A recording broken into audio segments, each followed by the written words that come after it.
Hindi na po kami magbabicycle. Yung mangyan ay magwo-walk na lang. Oh, yeah, kasi mahirap kasi itong mangyan na to na na si untoy-untoy na Pilipino ayaw maniwala sa mommy and daddy na mag-walk na lang kami kasi pag walking shortcut lang. Pag bicycle long way. So ngayon naiwan na po ang aming tatay kasi he cannot. Magpunta siya ulit sa kotse? Hindi, dyan lang siya mag-waiting. Kami na lang ng kuting nito ang mag-walking up there in the mountain. Kasi gusto niya ra makita doon sa taas, ma-reach namin yung snow. Kawawa si daddy. Kawawa nga kaya dapat take care mo siya.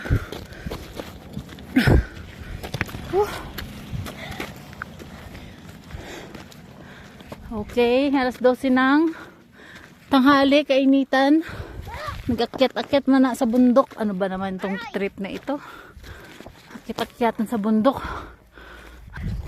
Ha? Ano? Hindi na kaya?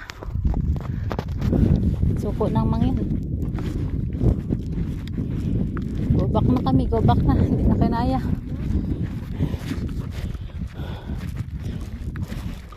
Hindi na kami nakaabot sa kay Birhing Kurikong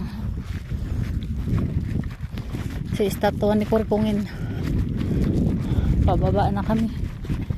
Hindi na raw kaya ng kuting. Naawa na siya sa tatay niya, pero pag magkasama sila palagi niya mga inaaway.